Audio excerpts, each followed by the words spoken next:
¿Cuántos le dan gracias a Dios por este día? Y más como está nublado, ¿verdad? ¿Sí, no?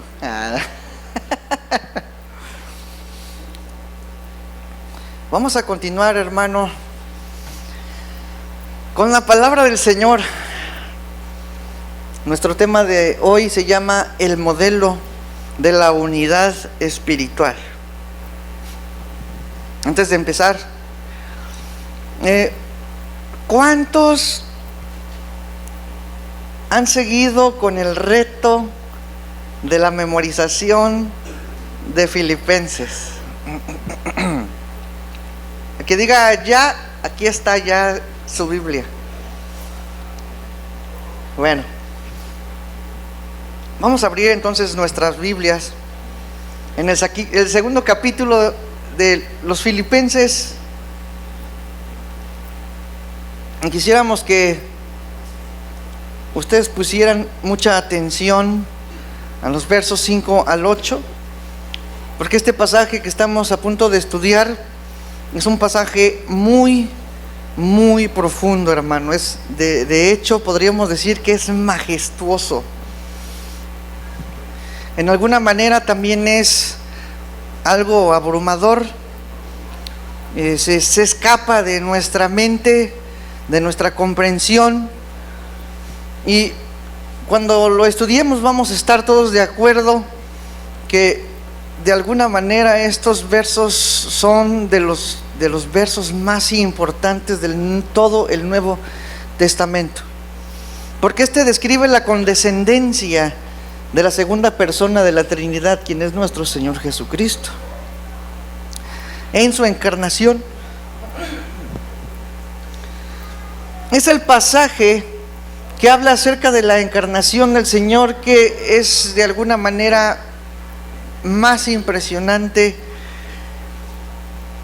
y aparentemente, viéndolo desde el punto de vista de la lengua griega, estos versos fueron un himno de la iglesia primitiva. O sea, como se escribió esos versos, tienen la manera griega de escribir un himno.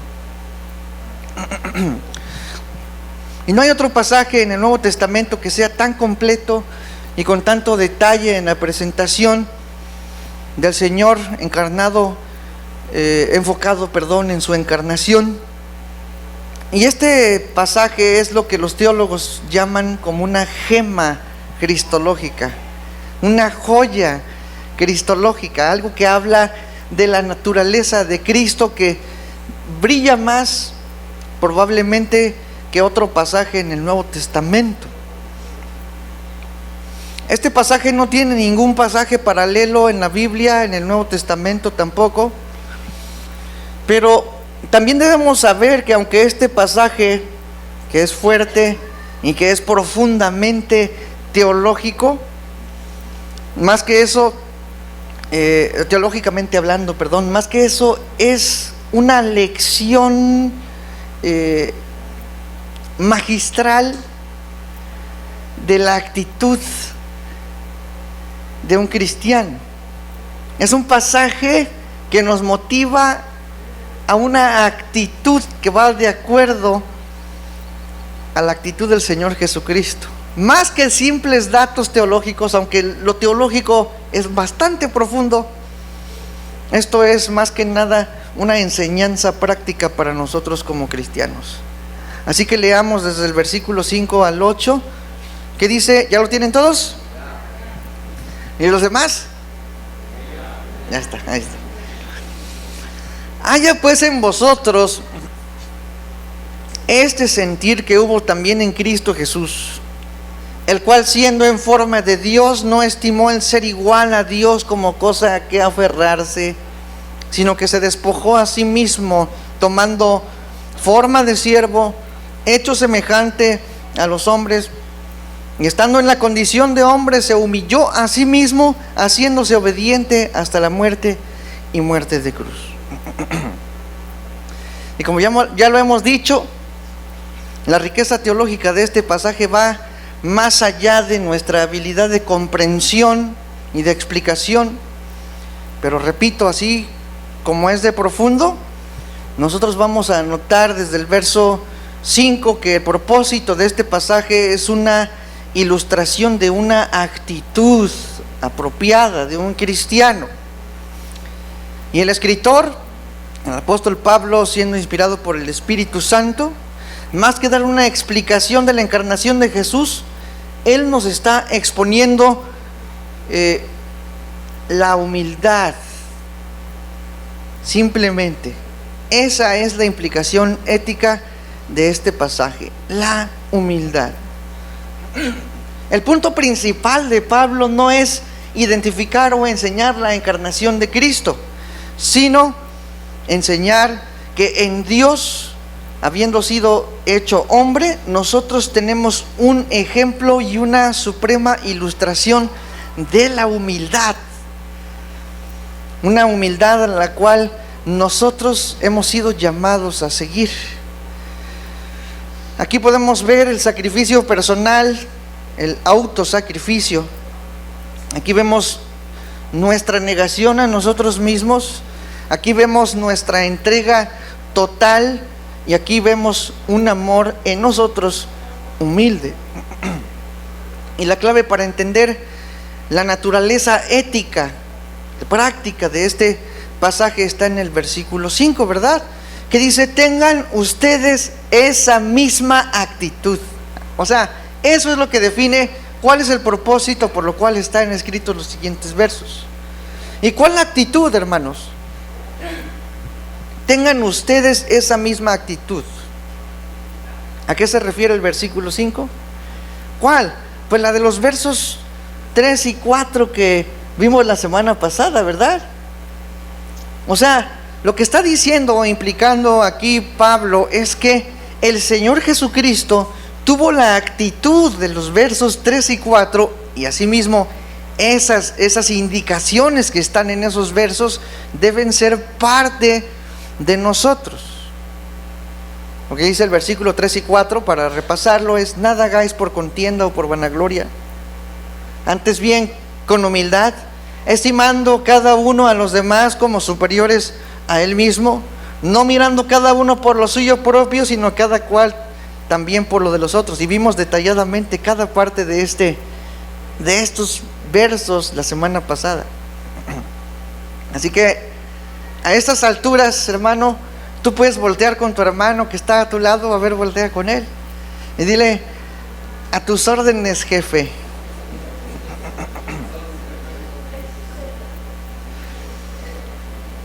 Pero yo creo que en estos versos que vamos a estudiar lo vamos a entender mucho mejor todavía, ¿sí?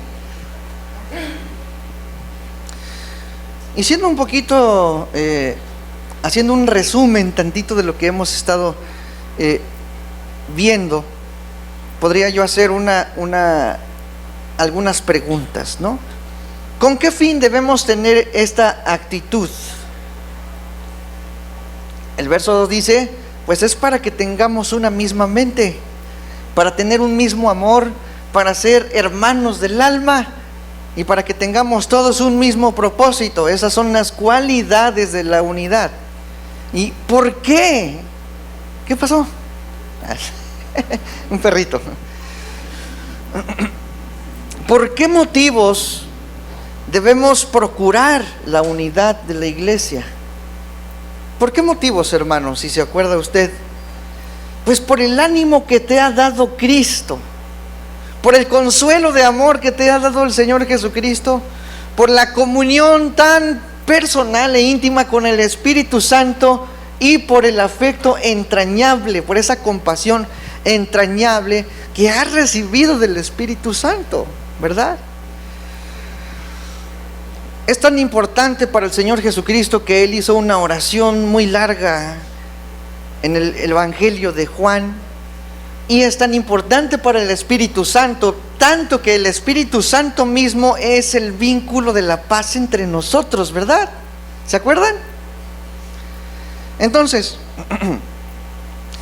la consecuencia es obvia, hermano, y cada una de las partes fluye sobre la otra, algo así como un dominó, ¿verdad? En el verso 1 es de una profunda importancia para Cristo de una importancia profunda para el Espíritu Santo que seamos uno. La unidad está definida en el versículo 2 y los medios para llegar a esa unidad están en los versos 3 y 4, ¿verdad? Ese es un resumen rápido. Entonces tú puedes mirar a los demás más importantes que tú, cuando ya no estás tan consciente de tus propias necesidades o intereses, sino que ves los intereses de los demás tan fuerte como si fueran tuyos, viendo de hecho las necesidades de ellos más importantes que las tuyas. ¿Cuántos practicaron esto esta semana? Viendo las necesidades de otros más importantes que las de ustedes mismos, o todavía siguieron practicando su egoísta vida, ¿no?, en la cual no hay otro ni nadie más que tú y solamente tú, ¿verdad? Pero pues debería ser como la canción más bien, ¿no? Me importas tú, y ¿quién? Y tú, y nadie más que tú, y solamente tú, y, ¿verdad? ¿Sí o no? Bueno, hasta podría ser bíblica, ¿no? Entonces, necesitamos tener esa actitud, porque esa es la actitud de un cristiano. Ese tipo de actitud no existe en el mundo. Digo, sí hay gente que es muy noble, que es muy amable, que es muy moral, que es muy ética, pero la mayoría de la gente siempre busca cubrir las necesidades de los demás porque tiene algo que recibir de ellos, ¿verdad? Pero si eso no existe en tu vida, hermano, entonces no sabemos si eres hermano, si eres primo, si eres cristiano, si eres cristino, si eres así, ¿no? Pero si no eres del Señor, si amas al mundo, entonces la palabra de Dios dice que te has constituido enemigo de Dios. Pero bueno, así los principios que están en los versos 3 y 4 nos enseñan cómo llegar a la unidad, pero la ilustración, el ejemplo puesto ya de antemano está en los versos 5 al 8. Y si tú quieres un modelo que copiar, si lo que quieres es ver cómo funciona ese tipo de humildad, entonces primeramente dice: haya pues en vosotros este sentir que hubo también en Cristo Jesús. Es decir, que haya, que exista ese deseo, esa motivación por hacer lo mismo que el Señor Jesucristo. El modelo, el ejemplo, la perfecta ilustración ética, moral, de humildad. Ahora tú y yo sabemos que el Señor Jesucristo debe ser el patrón de nuestra vida en todos los aspectos de nuestra vida, ¿verdad? Pero estamos hablando de la humildad, y la humildad es parte de todo eso que el Señor quiere que nosotros imitemos de Él. Tan importante, hermano. La humildad es una de las cosas que más se olvidan en la vida cristiana, pero es una de las cosas más importantes de la vida de un cristiano. Fíjate lo que dice primera de Juan 2:5, dice: pero el que guarda su palabra, en este verdaderamente el amor de Dios se ha perfeccionado, por esto sabemos que estamos en Él. El amor se manifiesta en medio de la humildad. Y también primera de Juan 2:6, el siguiente versículo, dice: el que dice que permanece en Él debe andar como ¿quién? Como Él anduvo. Entonces, ¿quién es nuestro modelo? Cristo. El que dice que permanece en Él debe andar como Él anduvo, como Cristo. Tenemos que amoldarnos entonces al modelo de Cristo. Y ciertamente el apóstol Pablo lo dijo muy claramente en 1 Corintios 11:1, cuando dice: sed imitadores de mí, así como yo, ¿de quién? De Cristo. En 1 Tesalonicenses 1:6 dice esencialmente lo mismo, y dice: y vosotros vinisteis a ser imitadores de nosotros y del Señor, recibiendo la palabra en medio de gran tribulación con gozo del Espíritu Santo. O sea, la palabra una y otra vez nos va a llamar a tomar las mismas actitudes del Señor Jesucristo como un modelo a seguir. Es interesante entonces que Pablo diga eso exactamente cuando escribe a los romanos, teniendo en mente que tenemos que poner la mirada en las necesidades de los demás, según lo dice Romanos 15, 1 al 3. Fíjense cómo dice: así que los que somos fuertes debemos soportar las flaquezas de los débiles y no agradarnos, ¿a quién? A nosotros mismos. Eso es una declaración totalmente como una bomba para la sociedad de este tiempo. Y dice el versículo 2: cada uno de nosotros agrade ¿a quién? A su prójimo en lo que es bueno para edificación. No a mí, sino ¿a quién? A ti. A ver, dile a que está a tu lado: a ti. Para agradarte a ti, no a mí. Ahora dile a él: no a mí, a ti. Estoy para agradarte a ti.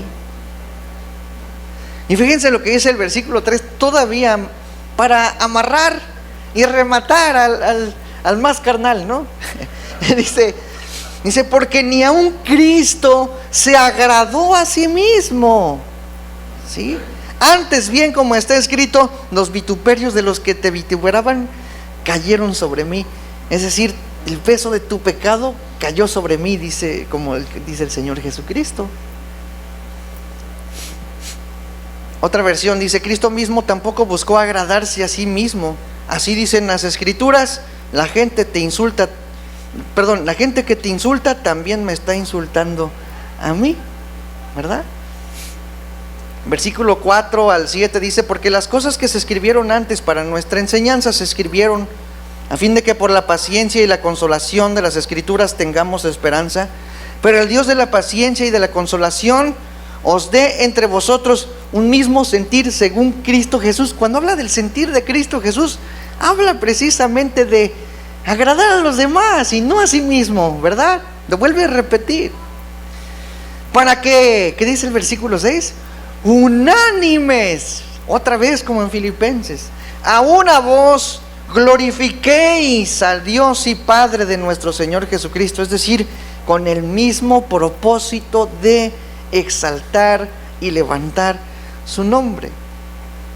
Por tanto, o sea, por todo esto, recibíos los unos a los otros, como también Cristo nos recibió para gloria de Dios. ¿De qué está hablando aquí, hermano? De la unidad. Pero obviamente esto está implicando la humildad. Acuérdate que, y la semana pasada te dije, grábate bien esto: la unidad es la hija de la humildad, ¿sí?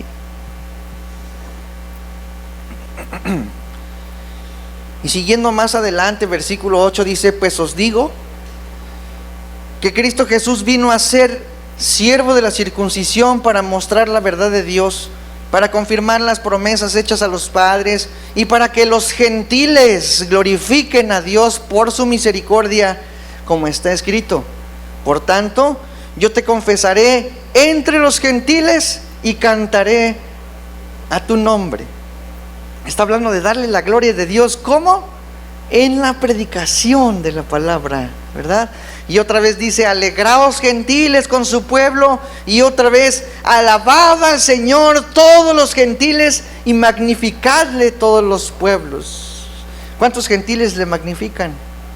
Amén. ¿Cuántos gentiles hay aquí?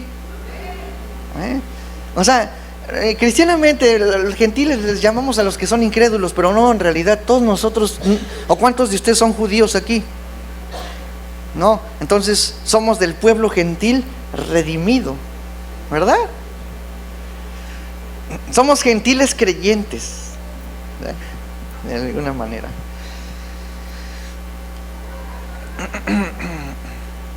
Y otra vez dice Isaías: estará la raíz de Isaí y el que se levantará a regir los gentiles esperarán en él. Y el Dios de esperanza os llene de todo gozo y paz en el creer, para que abundéis en esperanza por el poder del Espíritu Santo. Bueno, aquí estamos hablando de alabanza, de gloria al Señor por medio de la evangelización. Así que, hermanos, Cristo es el modelo de la humildad para cada uno de nosotros, y eso es precisamente lo que el Señor Jesucristo dijo en Mateo 11:29. Él mismo lo dijo. Y por eso les digo, es tan importante la humildad, tanto que el Señor Jesucristo hizo énfasis en esto. Dice versículo 29 de Mateo 11: llevad mi yugo sobre vosotros y aprended de mí, que soy, ¿qué? ¿Cómo? Manso y humilde. Aprended de mí, es decir, ve conmigo. Si quieres venir conmigo, vas a tener que llevar el mismo yugo que yo traigo, ¿verdad? Y si tú despotricas como potro, ¿no? Entonces, ¿qué te va a pasar? Te vas a lastimar a ti mismo, porque el Señor Jesucristo es manso y humilde. No sé si ustedes saben la cuestión del yugo, ¿no? Se ponían dos animales, normalmente para entrenar a un toro que era salvaje, ponían al toro junto con el manso, ¿verdad? Entonces este toro se había para atrás y adelante, y el otro está así tranquilo, ¿no? Y el otro, mientras está lastimando, se está sangrando, hasta que aprende que no se tiene que mover, que tiene que jalar junto con el otro. Entonces, cuando aprende, los dos van caminando y arando el campo juntos, con humildad y con mansedumbre, ¿verdad? Bueno, a los que despotricamos nos va mal, entonces, ¿no? Sufrimos por eso, porque el Señor es manso y humilde, y el Señor quiere que nosotros seamos mansos y humildes de corazón. Dice: y hallaréis descanso para vuestras almas. Sí, Señor, sí. Cuando uno deja de ser soberbio, cuando uno deja de ponerse en una posición en la que es que yo no me trataste bien, ¿ya viste que no me serviste el plato así como yo quería? O cosas así. Vas a sufrir mucho si tienes esa actitud todo el tiempo. Por eso dice: y hallaréis descanso para vuestras almas, cuando tú seas, ¿cómo? Manso y humilde de corazón. Entonces, Cristo mismo dijo ser el modelo de la humildad.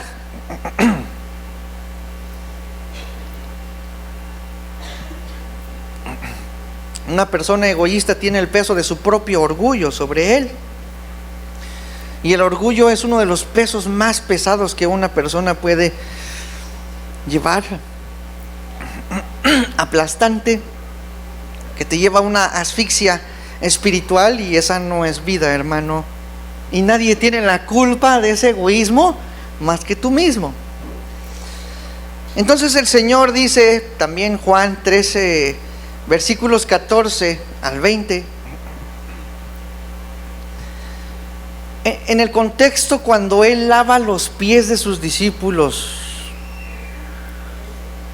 Ustedes deben recordar, hermanos, que culturalmente el lavar los pies, según el Señor Jesucristo lo hizo con sus discípulos, es el trabajo de los esclavos que tiene el anfitrión que invita a una persona importante a su casa. Entonces, haz de cuenta que yo tengo algún sirviente en la casa, bueno, en esos tiempos esclavo, ¿no? Y yo invito a mi hermano, que es muy importante para mí. El hermano llega, y como era desierto y no había zapatos flexi en esos tiempos, había sandalias, entonces la tierra y pues todo tipo de cosas pues andan en la calle. Entonces, por cortesía, los esclavos del anfitrión lavaban los pies de la persona que llegaba a esa casa. Entonces, por eso cuando el Señor Jesús va y le quiere lavar los pies a Pedro, Pedro le dice: ¿cómo, Señor? Yo no te voy a tratar como un esclavo. ¿Ah? Y el Señor le dice: si no te lavo, aquí te vas a quedar, ¿verdad? ¿Sabes que tu salvación fue el servicio esclavo del Señor Jesucristo para ti? Entonces, el Señor Jesucristo dijo: imítenme a mí. Fíjense lo que dice el versículo 14 al 20. Pues si yo, su Señor, ¿qué Señor? Según ustedes lo tienen entendido, amo. Si yo, su amo y maestro ahorita no tiene casi ningún significado para un niño de estos tiempos, pero maestro en esos tiempos era una autoridad a la cual yo tengo que imitar, tengo que seguir. De hecho, la gente que decidía tener un maestro, es más, ni siquiera decidían, el maestro era el que decidía qué discípulos tener. Y el discípulo se sentía honrado de que el maestro lo hubiera aceptado, escogido, y ese discípulo se iba a vivir a la casa del maestro. Se levantaba a la misma hora del maestro, se lavaba los dientes como el maestro, se peinaba como el maestro, comía lo que el maestro comía y comía como el maestro comía, leía, etc. Todo lo que hacía el maestro, todo lo imitaba. Por eso aquí dice: si ustedes dicen que yo soy su amo, primeramente, pero dice, y maestro, dice, les he lavado los pies, dice, también ustedes deben lavarse los pies unos a otros. Yo les he dado el ejemplo para que ustedes hagan lo mismo. Y aquí no se trata de una ceremonia nada más en la que el liderazgo y sale el pastor y le lava los pies a ciertas personas. Yo no sé cuál es el significado de ese tipo de ceremonia, ¿verdad? También en la Iglesia Católica se hace eso, ¿no? Pero la cuestión es de que cada uno de nosotros tenemos la oportunidad de hacerlo con algún hermano, hacer un trabajo esclavo por un hermano, por el que está a tu lado, ¿no? O al que está atrás. Entonces, lo que dice el versículo 15: yo les he dado el ejemplo para que ustedes hagan lo mismo. Ustedes saben que ningún esclavo es más importante que su amo, y que ningún mensajero es más importante que quien lo envía. Si entienden estas cosas, háganlas, y así Dios los bendecirá. No estoy hablando de todos ustedes, yo sé a quiénes elegí. O sea, estaba desechando obviamente a quién, pues a Juditas, ¿verdad? Pero tiene que cumplirse esto que la Biblia anunció: aquel con quien compartía mi pan se ha puesto en contra mía. Así que la palabra de Dios simplemente nos da evidencia de que quien no puede servir esclavamente a un prójimo, a un hermano de la iglesia, está dando evidencias de Juditas, ¿no? Ajá. ¿Cuántos hermanos Juditas hay? ¿No? Y yo podría decir que casi no sé, la mayoría, ¿verdad? Digo, yo no conozco realmente todas sus obras, o cuántos de ustedes realmente han tomado una preocupación genuina por un hermano, tanto que les ha costado, como le costaba a un esclavo hacer un trabajo por un amo, porque es sujetarse a la voluntad del otro. Y creo que tenemos muchas oportunidades, y en nuestra casa más que nadie, nuestra esposa, nuestro esposo, ¿verdad? Las mujeres, tenemos muchas oportunidades para dar un servicio esclavo.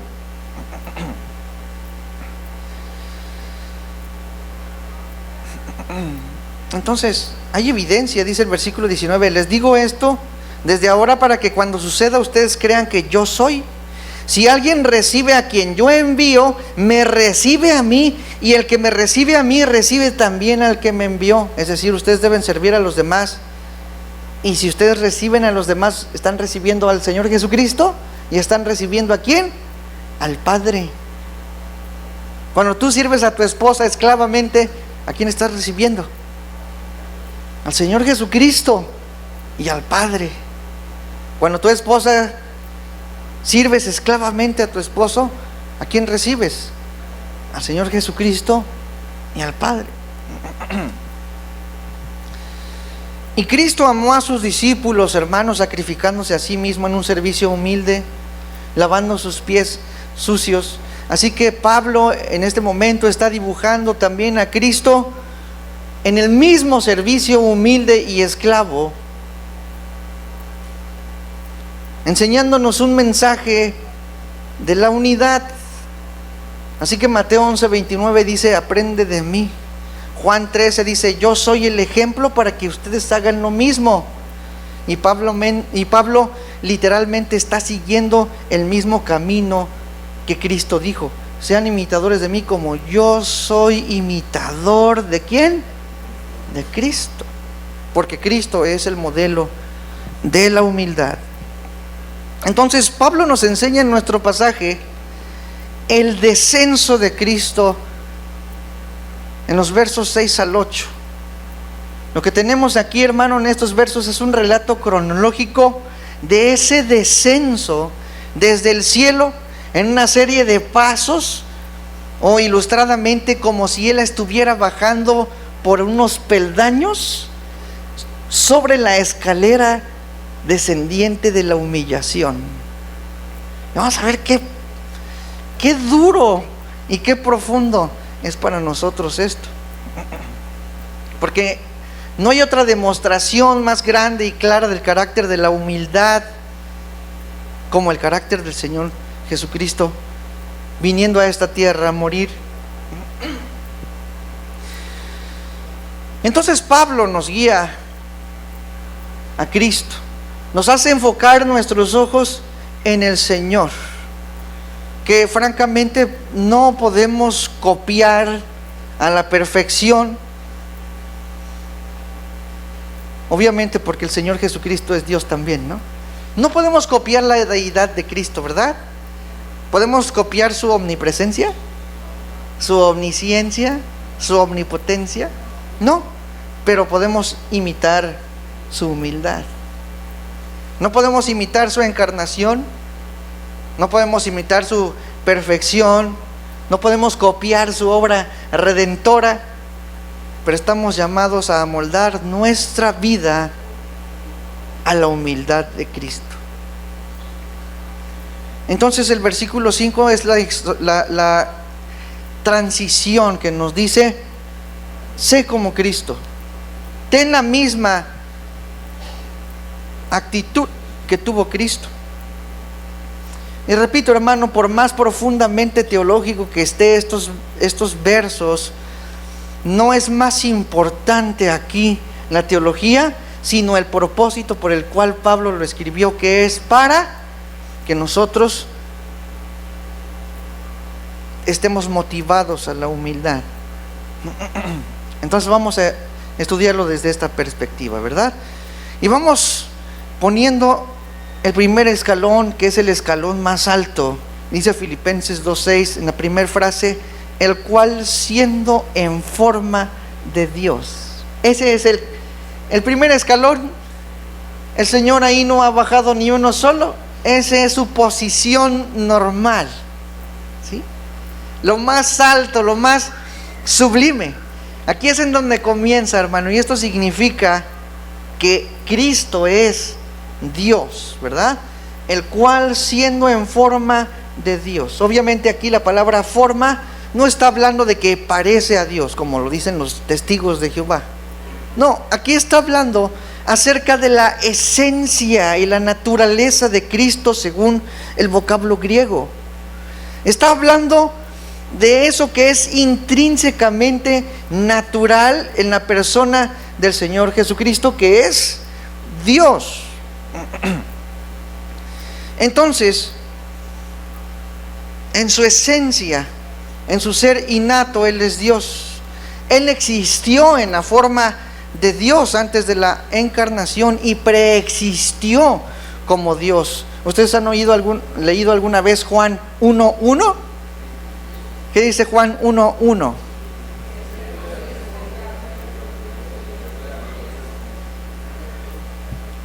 Bueno, ahí fue como medio aguacerón, ¿verdad? Todavía no llueve, ¿verdad? ¿Cómo va?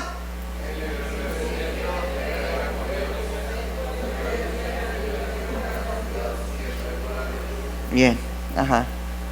En el principio era el verbo, y el verbo era con Dios, y el verbo era Dios. Ahí estaba. Simplemente ha existido. Él es eterno. Y nos podemos quedar a dar una super mega explicación de Juan 1:1, que es uno de los versos más debatidos entre los enemigos del Señor Jesucristo, ¿verdad?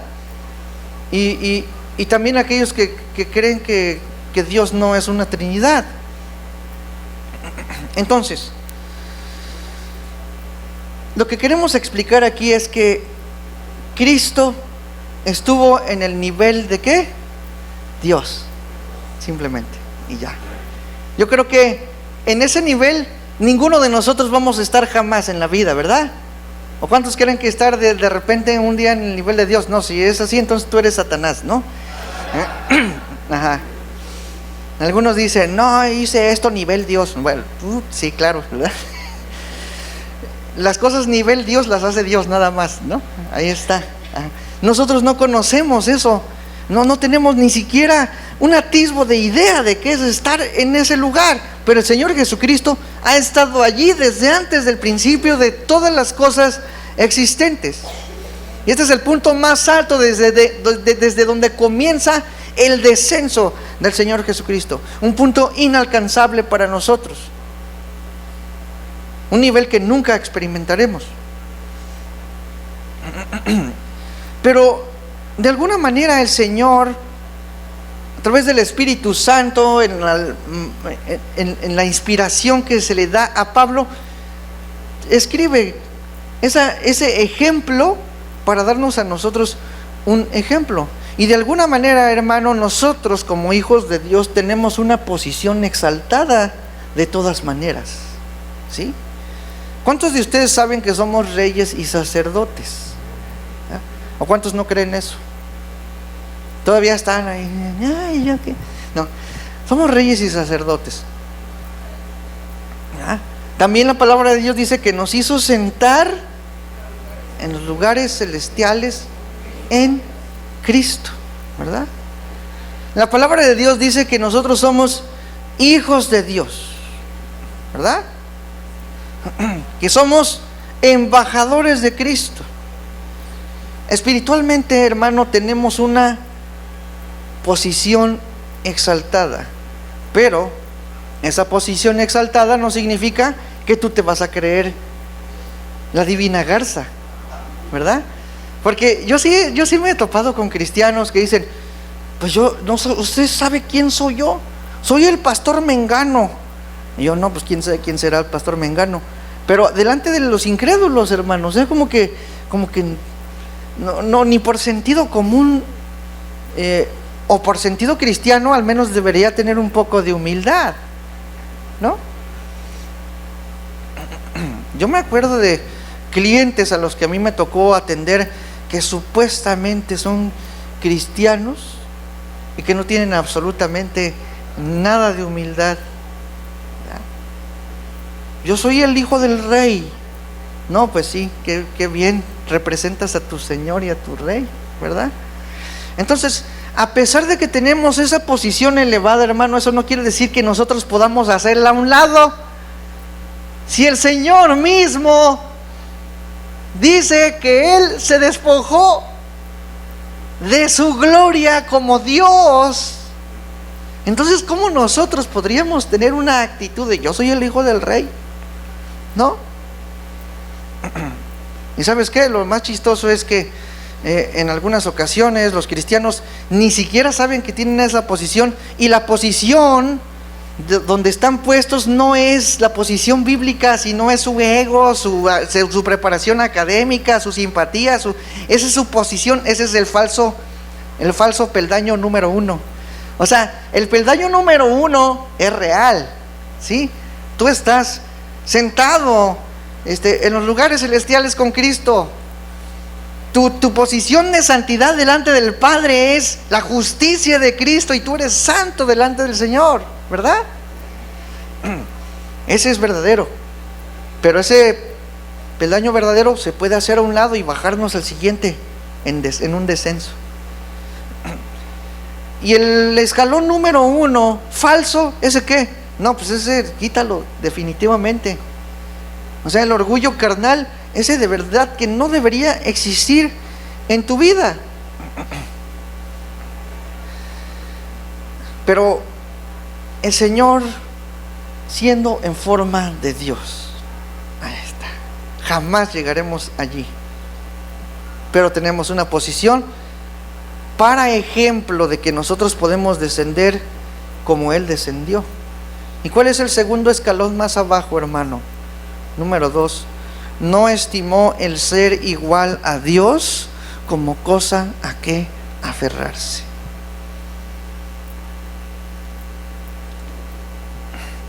El segundo peldaño abajo, hermano.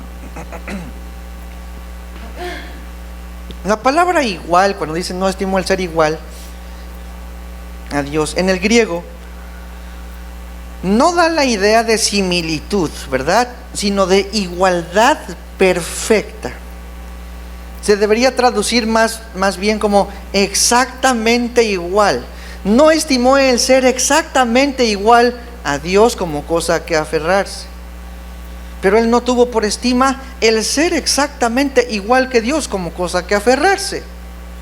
Y debemos notar, hermano, la humildad que comienza con un reconocimiento primeramente de un alto llamado, y el primer paso abajo es una actitud, es decir, una actitud mental, una disposición a bajar, ¿sí? Yo tengo un llamado alto en el Señor, soy justificado, soy presentado santo, soy sentado en lugares celestiales con Cristo, redimido, etcétera, etcétera. Pero esa posición no es algo de lo que yo me tengo que aferrar, algo de lo que me tenga que agarrar, apoderar o mantener allí, ¿verdad? No es algo que yo egoístamente debería sostener como una preciada posesión, como las personas que tienen palancas, ¿no? Yo tengo palancas con el Señor, ¿no? Yo soy el rey, yo soy el hijo de papi, ¿no? Ajá. Entonces yo soy el consentido de Dios. ¿Cuántos han oído? Yo soy el consentido de Dios. Yo he escuchado muchas veces de que yo soy el consentido de Dios. Pues, ¿de dónde sacan eso, la verdad?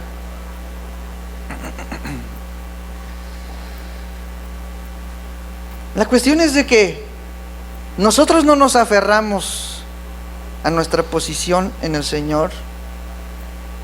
Entonces, nuestra disposición de nuestro corazón es no tener el puño cerrado, de no poder desprendernos de aquello que nos da una altura espiritual, sino que tenemos que aprender a ir soltando, desprendernos de aquello que de alguna manera nos da gloria verdadera, ¿verdad? Una gloria verdadera. ¿Estás dispuesto a soltar tus privilegios otorgados por Dios divinamente en una exaltada identidad como creyente? Y ahí, hermano, es en donde comienza tu proceso de humillación, tu proceso de descenso. Piensa en Cristo, hermano, como Dios, en una posición favorecida con privilegios inimaginables, una posición infinitamente perfecta, plena, digna. Y el Señor podía haberse quedado allí sin ningún problema. Él no necesitaba realmente bajar. Es derecho propio del Señor Jesucristo estar en el lugar en el que está, porque Él es Dios. Pero Él, ¿qué? Soltó. ¿Y nosotros qué debemos hacer? Soltar. No debemos darnos las ínfulas de divinas garzas, sino soltar por el bien de las necesidades de los otros. Ejemplo más claro, más cercano, esposo, esposa, lo vuelvo a repetir. Suelta. es que yo soy el esposo, yo soy la autoridad y la cabeza de la casa, ¿ya? Pero también las mujeres no se quedan atrás, ¿no? Yo soy vaso frágil, ¿no? ¿Qué? ¿Esa es una posición que Dios te da? Sí. ¿Qué es lo que tienes que aprender tú? Soltar. Si Cristo no se aferró a ser igual a Dios. Este es el peldaño número 2 hacia abajo, ¿verdad?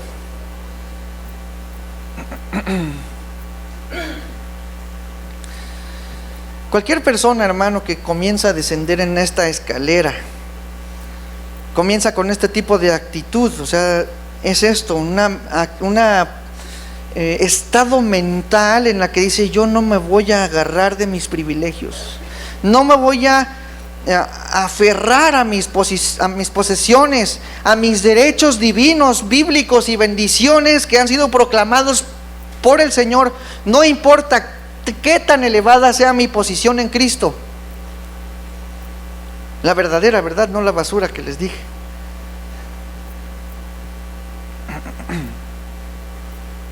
Y vamos al siguiente abajo, un peldaño más abajo.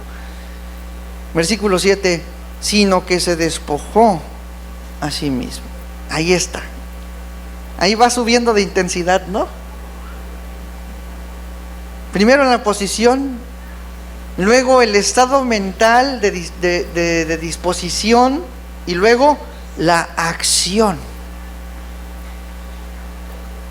La cuerda se nos va apretando más a nosotros. El Señor Jesucristo ya lo hizo para nosotros, así como que en este momento, hermano, entonces la actitud ya se demuestra con los hechos. Aquí ya hay acción.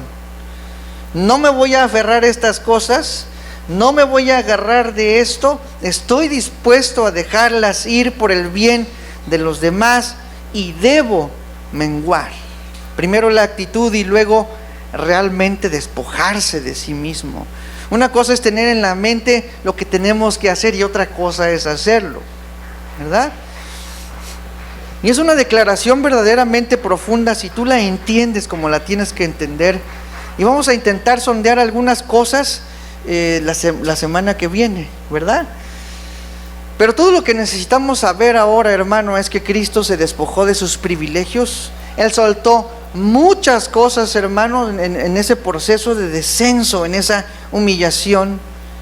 Y vamos a estar hablando del Señor Jesucristo, pero tú debes estar consciente que debes estarte comparando con Él, ¿verdad? Ahora, ¿cuántos habían leído este versículo? Se despojó a sí mismo, ¿verdad? ¿Los demás?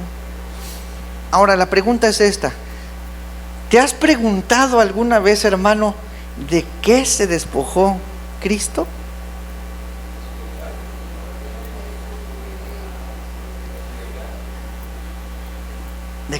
Bueno, si se despojó de su deidad, entonces Cristo ya no es Dios.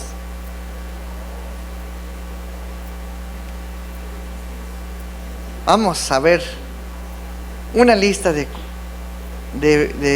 cosas de las cuales se despojó el Señor. Más o menos va por allí la primera. Vamos a ponerle inciso A.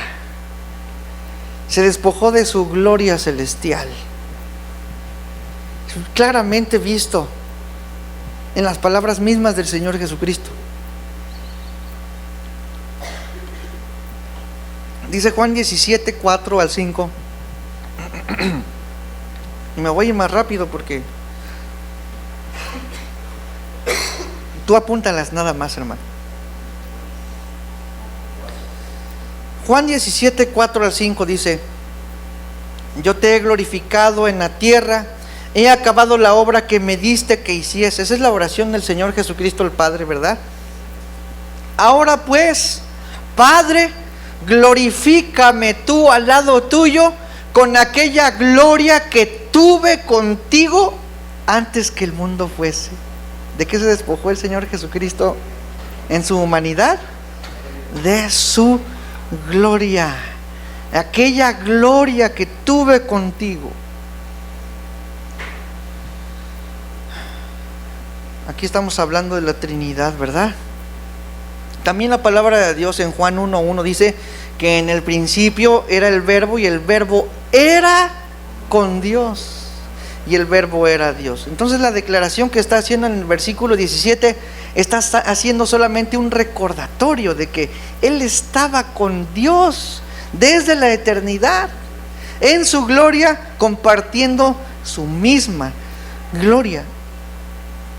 La gloria que tuve contigo. Entonces ahí podemos ver claramente un descenso del Señor Jesucristo. Por eso, hermano, no es de extrañarse que Cristo iba muy a menudo al monte de los Olivos a orar. ¿Por qué? Porque Él amaba esa comunión íntima con el Padre, con quien tuvo esa gloria celestial, pero se despojó de ella. Es decir, nuestro Señor Jesucristo se despojó de su gloria por nosotros. Inciso B. Se despojó de su autoridad independiente que tenía como Dios. Se despojó de su autoridad independiente que tenía como Dios.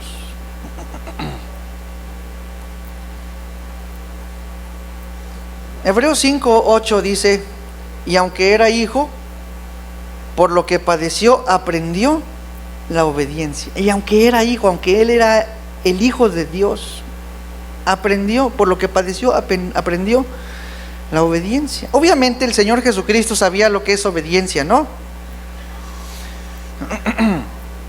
Pero estamos hablando de la cuestión de la independencia, aún dentro de la Trinidad, porque Él aprende obediencia como hijo del hombre. Como nosotros aprendemos obediencia para que Él sea semejante en todo a nosotros, como nosotros aprendemos a ser obedientes, dice el Señor Jesucristo, aprendió obediencia. Y también el Señor mismo dice en Juan 5:30, dice: no puedo yo hacer nada por mí mismo, según oigo, así juzgo, y mi juicio es justo, porque no busco mi voluntad, sino la voluntad del que me envió, la del Padre. Estamos hablando de esa obediencia, de esa sujeción al Padre, limitando en sí entonces esa autoridad que Él tuvo, ¿verdad? La cual tiene ahora y la tendrá por los siglos de los siglos. ¿De qué más se despojó el Señor Jesucristo? Inciso C. Ahora sí, de los privilegios de su divina naturaleza. Ustedes han leído Marcos 13:32, donde dice: pero de aquel día y de la hora nadie sabe, ni aun los ángeles que están en el cielo, ni el Hijo, sino el Padre. Entonces ahí es en donde el testigo de Jehová dice: ya ves, ni el Hijo sabe. Eso quiere decir que el Señor Jesucristo no es omnisciente, por lo tanto no es Dios. ¿Ustedes qué creen? ¿Cómo ven? ¿El Señor Jesucristo dejó de ser omnisciente? Aquí, hermano, es una limitación de uno de sus atributos. Dios es omnisciente. El Señor Jesucristo es omnisciente. Dios conoce todas las cosas. Cristo conocía todas las cosas. De hecho, la palabra de Dios en los evangelios dice que Él conocía los pensamientos de ellos y les contestaba sin que ellos hubieran dicho una palabra. El Señor sabía. Pero dice la palabra también: yo digo lo que oigo de mi Padre, y no digo nada si no ha venido de mi Padre. Entonces, si el Señor no quiso decir la hora ni el día, es porque el Señor así, porque Dios mismo, el Padre, se lo ordenó no decirlo, limitando así, sin traer a su memoria todo aquello que Él podía conocer todo el tiempo, porque el Señor Jesucristo es omnisciente. Fíjense lo que dice Juan 8:26. Muchas cosas tengo que decir y juzgar de vosotros, pero el que me envió es verdadero, y yo lo que he oído de él, esto hablo al mundo. Es decir, el Señor Jesucristo se limitó, hermano. Es impresionante. Eso es verdaderamente obediencia. Limitarse a las órdenes del Padre sin poder decir nada más que aquello que Él mismo le dijo que dijera. Y nosotros de todo queremos hablar de nosotros, ¿no? Muchas veces muy independientes. Y hay veces que nosotros también nos tenemos que limitar a nosotros mismos en señal de humildad. Hay muchas personas, hermanos, con las que hablas, y cuando uno habla, la otra persona nada más está pensando en qué decir sin escuchar lo que tú estás diciendo, y de repente te interrumpe y ni siquiera sabe de lo que tú estabas hablando. ¿Por qué? Porque no se sabe limitar. Todos tenemos una facultad de hablar y de expresarnos tan buena, y tenemos derecho de hablar, ¿o no? ¿Sí? ¿Tenemos derecho de hablar? Sí, pues si no, ni habláramos, ¿no? ¿Tenemos derecho de expresarnos, sí o no? Sí, bueno, pero hay momentos en los que ese derecho de expresarnos debemos, ¿qué? Limitar. Así es.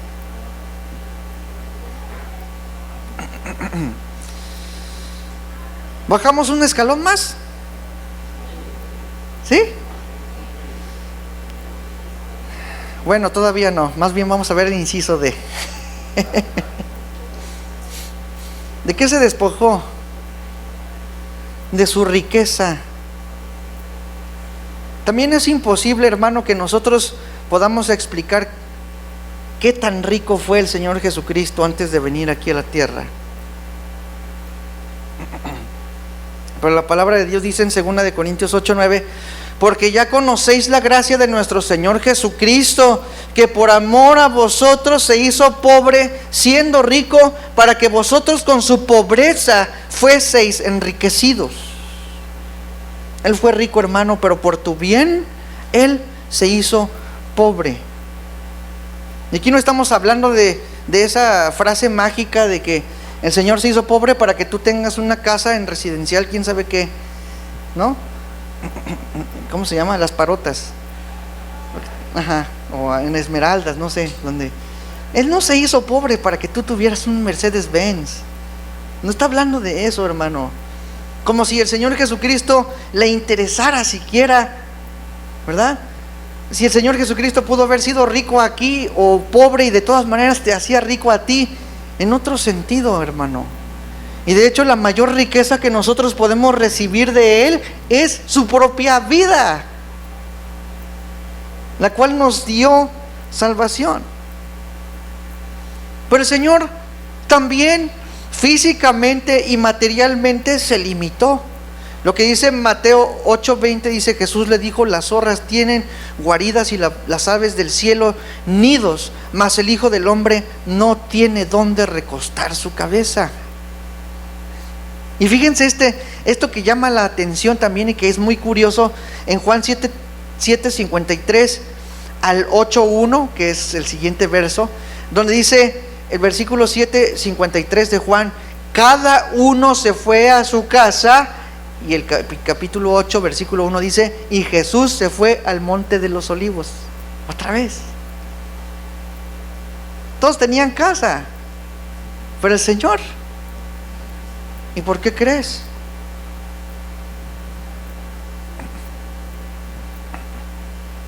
No es como que el Señor Jesucristo decidió irse a vivir al monte de los olivos para que tú tengas una casa de 10 millones, 20 millones. No se trata de eso, hermano. Si el Señor estaba en ese monte es porque allí Él buscaba la presencia del Señor. ¿Qué tenía que hacer, hermano, en el mundo el Señor Jesucristo? ¿Qué tipo de casa satisfaría a nuestro Señor Jesucristo en esta tierra? hermano. Ninguna. La casa más opulenta en este mundo sería la casa más pobre para el Señor Jesucristo. Entonces, cuando dice se hizo pobre, en realidad, pues sí fue literal, pero estamos hablando de la magnitud, de la diferencia y de los peldaños que Él descendió en humillación. Él se dio su gloria celestial, su comunión íntima con el Padre, cara a cara. Se dio su autoridad independiente como Dios, se dio los privilegios de su naturaleza divina, sus riquezas personales. Y luego sigue el inciso E. Se despojó de su propia protección. ¿Y a qué nos referimos con esto, hermano? Marcos 15:34 dice: y a la hora novena Jesús clamó a gran voz diciendo: Eloí, Eloí, lama sabactani, que traducido es: Dios mío, ¿por qué me has desamparado? El Señor se despojó de su amparo con el Padre.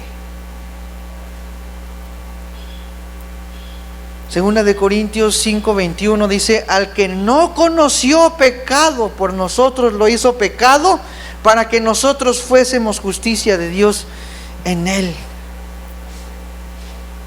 Y fíjate cómo dice palabra de Dios para todos: aunque Cristo no tenía ningún pecado, Dios lo hizo cargar con los nuestros, para que por medio de él fuéramos declarados inocentes ante Dios. Así que Cristo cede su seguridad, cede su amparo y cede todo aquello que yo creo que ninguno de nosotros hemos cedido eso en alguna vez en nuestra vida por otra persona. Ceder nuestra seguridad propia por el bien de alguien más. El Señor Jesucristo no se aferró a estas cosas, hermano. Ahora sí vamos un peldaño más abajo. Filipenses 2:7 dice: sino que se despojó a sí mismo. Luego, ¿qué dice? Tomando forma de siervo. Ya bajamos más, hermano, hasta el nivel de un esclavo. Aquí ya no vemos ninguna delicadeza, no vemos indulgencia ni nada, porque Cristo es la ilustración del que literalmente se hizo como un esclavo. Esa palabra siervo allí es precisamente la palabra doulos del griego, que debería traducirse literalmente como esclavo.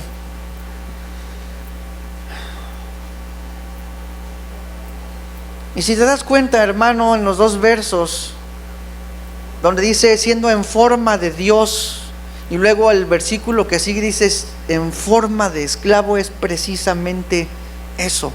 Es decir, cuando dice en forma de Dios, está hablando de su propia naturaleza y esencia. Él es Dios, pero se hizo en su propia naturaleza y esencia como un esclavo. Y fíjense cómo dice la Nueva Versión Internacional estos versículos: quien siendo por naturaleza Dios, no consideró el ser igual a Dios como algo que aferrarse. Por el contrario, se rebajó voluntariamente, tomando la naturaleza de siervo, que en este caso y en el griego es esclavo. O sea, el Señor no está usando una metáfora aquí. No es una actuación, no es una película que nosotros podemos ver. Fue la mera realidad.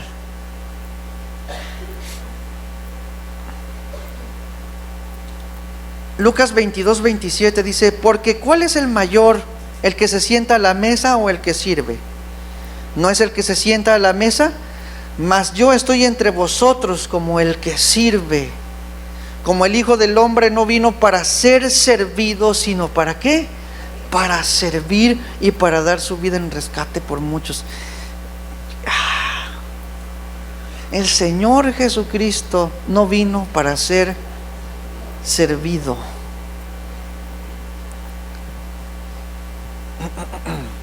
Renunció al ejercicio de sus derechos divinos e hizo solamente lo que el Padre le pidió que hiciera. Cada peldaño descendiendo en su humildad, despojándose a sí mismo, convirtiéndose como en un esclavo, como quien sirve como un esclavo. Hermano, fíjense, Isaías 53:6 lo que dice: todos nosotros nos descarriamos como ovejas, cada cual se apartó por su camino, mas Jehová, ¿qué dice? Cargó en él el pecado de todos nosotros. Y hermano, los esclavos llevan cargas, y esa carga es una carga pesada que nadie jamás en su vida puede cargar. Jamás nadie en la historia de la humanidad podría llevar sobre sus propios hombros ese peso, la carga del pecado de todos nosotros. Puedes pedirle a un esclavo que cargue un montón de cosas, lo que sea, pero solamente Dios pudo pedirle al Señor Jesucristo que llevara la carga que Él cargó, el peso de tus pecados. Ese es el modelo que nosotros tenemos que seguir, hermano. ¿Quieres bajar un peldaño más? La siguiente frase en el versículo 7 dice: hecho semejante a los hombres, se hizo como nosotros, tuvo los atributos de la humanidad, vino a ser un humano genuinamente, 100% humano, como 100% Dios. Realmente, hermano, el segundo Adán. Y mira, hermano, teológicamente esto debe ser una cosa que se debe aclarar. Cuando el Señor Jesucristo encarnó, ¿ustedes cómo piensan que Él vino? Porque hay una postura que dice que vino como en la naturaleza de Adán antes de la caída. ¿Cómo ves? ¿No? ¿Por qué? Porque no había pecado. Ok, pero pues la palabra de Dios dice que Cristo fue sin pecado, ¿verdad? ¿Sí o no? Ahora, ¿el Señor Jesucristo sufrió? ¿Sí? ¿El Señor Jesucristo se cansaba? ¿El Señor Jesucristo lloró, como dice la Biblia en el original, así desconsoladamente? El Señor tenía esa cuestión que todos nosotros como seres humanos tenemos después de la naturaleza caída de Adán. Obviamente la palabra de Dios dice que el Señor Jesucristo sin pecado. Obviamente para esto tuvo que ser una encarnación, y el Espíritu Santo tuvo que haber engendrado en María para que fuera de esta manera. Si el Señor Jesucristo hubiera nacido de María y José, entonces sería como cualquiera uno de nosotros. Sin embargo, el que el Espíritu Santo haya engendrado en María, hermano, no le quitó las cualidades de hombre como todos nosotros tenemos de sufrimiento. El sufrimiento, hermano, viene por causa del pecado. El dolor viene por causa del pecado. La muerte, hermano, viene por causa del pecado. Y el Señor Jesucristo murió. Tenía esa facultad de morir, ¿sí? Así que eso es algo muy profundo. Cómo el Señor tomar nuestra posición. Es como se puso en nuestros mismos zapatos, hermano. Por eso la palabra de Dios dice en Hebreos que no tenemos un sumo sacerdote que no pueda compadecerse de nuestras debilidades, sino uno que fue tentado en todo según nuestra semejanza, pero sin pecado. Ahora sí que toda la carga de la presión de Satanás estuvo allí también, pero sin pecar. Normalmente, hermano, la vía de salida o la vía de escape de uno de nosotros, seres humanos pecadores, es precisamente el pecado. Satanás está presionando con tentación, y los humanos estamos así de ¡ah! Y para liberar esa carga, ¿qué hace el ser humano? Cae. Ya no tiene que estar aguantando nada, ya cayó en el pecado. Pero el Señor Jesucristo tuvo que pasar toda esa presión sin pecar. Sufrió aún más que nosotros, enfrentando el pecado, hermano, la tentación, la presión de Satanás, pero sin pecado. El Señor tuvo debilidad, se cansó. Vemos al Señor dormido en una barca, en una tormenta. Señor, Señor, y el Señor estaba cansado. El Señor les dijo: vengan, vamos a descansar, porque no hemos descansado nada.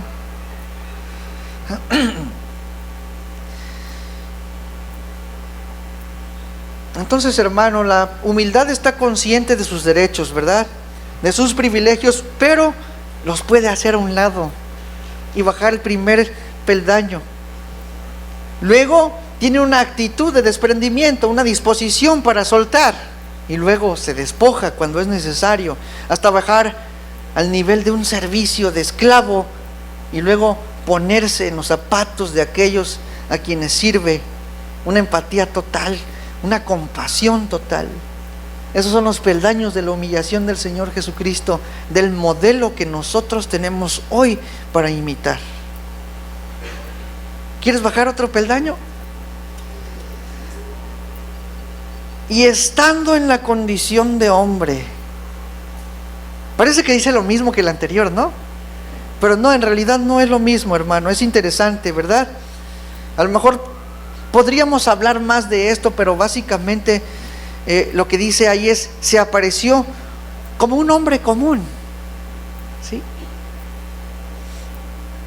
Es decir, la gente con la que él convivió no pensaba más de él que lo que él aparentaba y se veía y ya,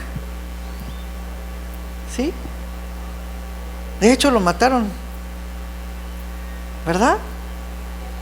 Y eso de alguna manera es como triste y es trágico que no se hayan dado cuenta quién es él. Pero ¿sabes por qué? Porque Cristo jamás anduvo presumiendo de quién era él, ¿sí? Jamás presumió de quién era él. Él no se daba ínfulas de nada. Él no decía: yo hice esto, yo hice aquello, y andaba diciéndole a todo el mundo lo que él hacía.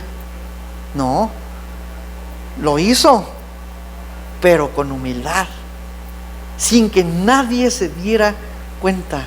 Eso es de las cosas más difíciles que una persona que pretende hacer algo por los demás haga. No decir nada, que nadie se entere.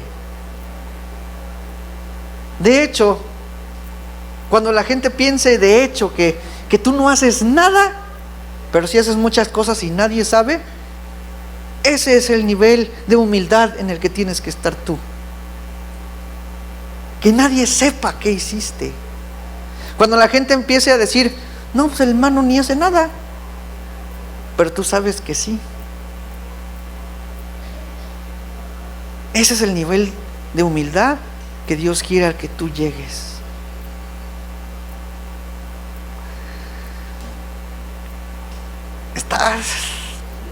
El escalón está más para abajo.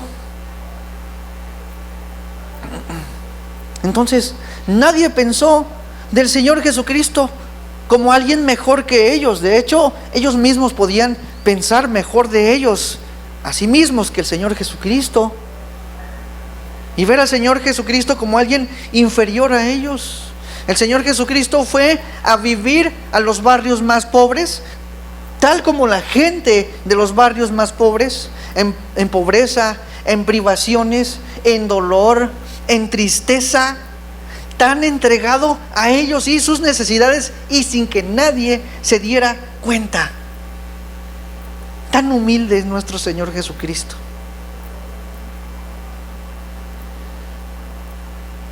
Tal como los versos 3 y 4, ¿no? Considerando a los demás como superiores a Él mismo. Entonces, hermano, podemos decir que estamos comenzando a cumplir con los versos 3 y 4 cuando las demás personas no nos pueden ver como superiores a ellos. Y no porque ellos sean espirituales, ¿verdad?, sino porque nosotros realmente estamos siendo humildes. ¿Quieres ir un peldaño más abajo? Filipenses 2:8, ahí dice: y estando en la condición de hombre, dice, se humilló a sí mismos. Podríamos decir como, pues no bastaba con que se hubiera hecho humano, esa era suficiente humillación, ¿no? No bastaba con que fuera un hombre pobre, no bastaba con que viviera una vida común como la de un ser humano, porque el Señor Jesucristo no pidió un palacio, no pidió carros, no pidió sirvientes, no pidió un closet lleno, ni joyería lujosa, porque Él es el Rey. No, Él vivió como uno de ellos. Hermanas, vivan como su esposo.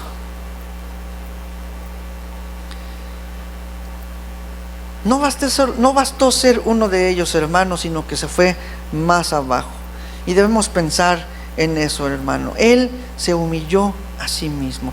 El Dios que hizo en el universo estuvo en la tierra aprendiendo carpintería de un hombre llamado José. Un hombre adaptado a su entorno. El Señor acomodando su voluntad a la de los hombres para servirnos a nosotros. A eso se le llama condescendencia. Bajarse de nivel para tener el nivel de nosotros, como un igual a nosotros, hermano. Pero ¿quieres ir un peldaño más abajo todavía? Versículo 8 dice: haciéndose obediente hasta la muerte. Tan abajo, hermano, que estuvo dispuesto a morir por nosotros. Y esa es la culminación de la humildad, de la humillación. Y es lo mismo que el Señor Jesucristo decía en Juan 15:13: nadie tiene mayor amor que este, que uno ponga su vida por sus amigos. El punto más bajo, pero el más alto en cuestión de humildad. Él no tenía por qué morir, pero Él mismo se ofreció voluntariamente. Ningún hombre le quitó la vida, sino que Él dio su vida. Una muerte inmerecida. La muerte de una persona humilde que descendió un largo camino hacia abajo. ¿Y por qué el Señor hizo eso? Pues porque no había otra manera de servir a los hombres, porque no había otra manera de rescatarnos, hermano, más que descender todo el camino hasta morir y pagar el castigo por nuestros pecados. Y esa es la verdadera humildad, hermano, y llega hasta el punto de ver satisfecha una necesidad. Y nuestra necesidad, hermano, era la salvación.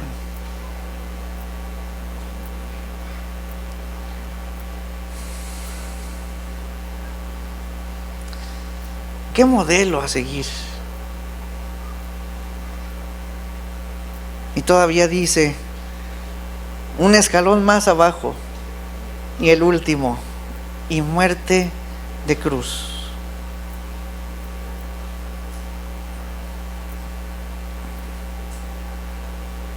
La peor forma de tortura, hermano, que el hombre pudo inventar, un increíble dolor, vergüenza, desnudez, desgracia, golpes, burlas, escupitajos, y más allá de eso, hermano, el abandono de Dios. Nosotros no vamos a pasar por eso, hermano, porque el Señor Jesucristo ya lo sufrió. No vamos a pasar por esa experiencia insoportable de la cruz, ni esa carga de los pecados sobre sus hombros, ¿verdad? Porque hasta ese lugar el Señor llegó por los pecadores que no lo merecían, por los pecadores que ni siquiera lo deseaban, ni vieron nada atractivo en Él.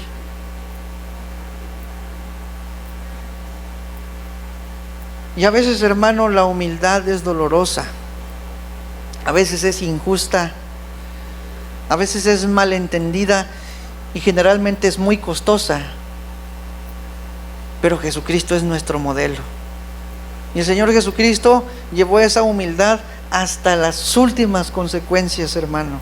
Él es el ejemplo de humildad que nosotros como cristianos debemos tener los unos con los otros. Y a lo mejor cada uno de nosotros podríamos decir, desearía, pastor, que tuviéramos esa unidad en nuestra iglesia. Y la respuesta es, hay un alto precio que pagar, hermano. ¿Cuál es ese precio? La humildad. Y esa humildad está definida por la persona del Señor Jesucristo. Él es el modelo a seguir. Él es el patrón que debemos seguir, hermanos. No hay atajos para llegar a ella.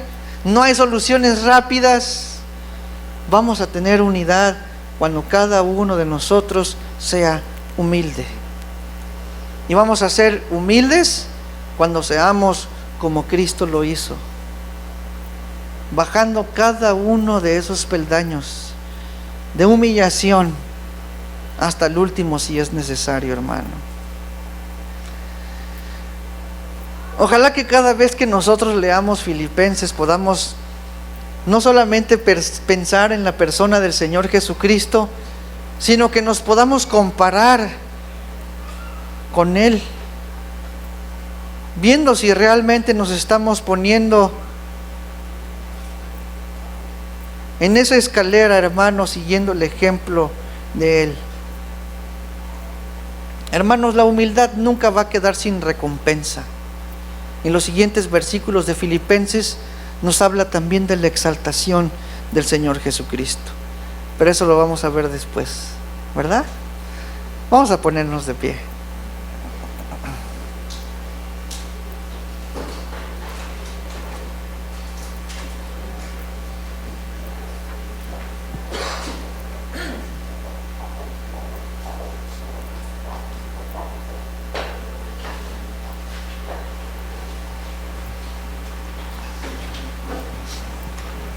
Dejemos de pensar en lo que nosotros queremos, hermano.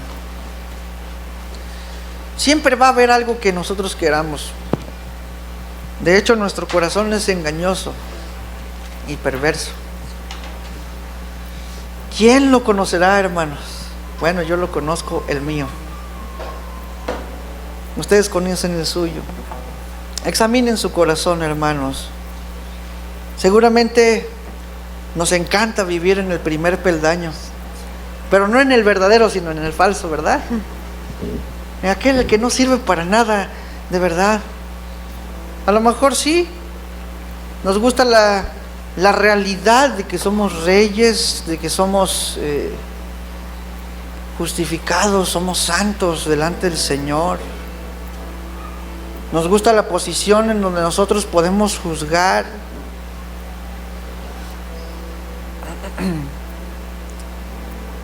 donde somos hijos de Dios, adoptados, apartados. Todo eso nos encanta, hermano, pero ¿qué tan difícil fue para el Señor soltar su gloria y venir a atender la necesidad del hombre?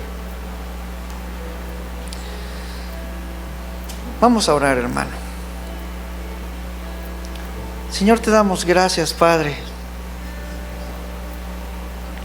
No hay comparación alguna, Señor,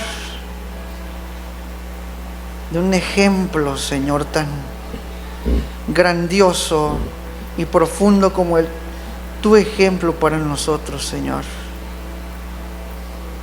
Esa actitud, Señor, que debe estar en nosotros.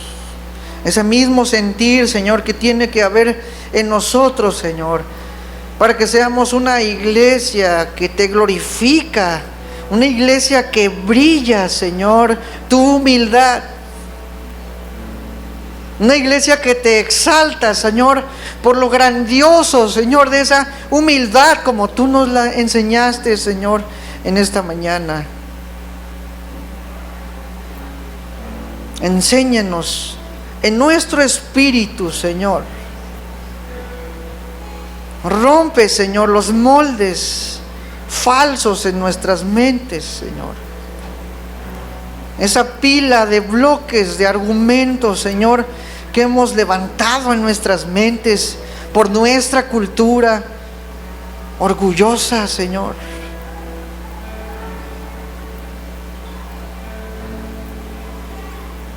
Egoísta. Tumba, Señor, todo aquello, Señor, que obstaculice la imagen de Cristo en nosotros. Con tu palabra verdadera, Señor, con el poder, Señor, de esa espada espiritual, Señor, que atraviesa, Señor, hasta los huesos. Permítenos, Señor, ver a nuestro amado Cristo en nuestra propia vida como el patrón, Señor, de nuestro carácter. Fórmate en nosotros, Señor Jesucristo. Tú lo has prometido, Señor. Nosotros estamos dispuestos, Padre. Bendito sea, Señor, en el nombre de Cristo Jesús. Amén.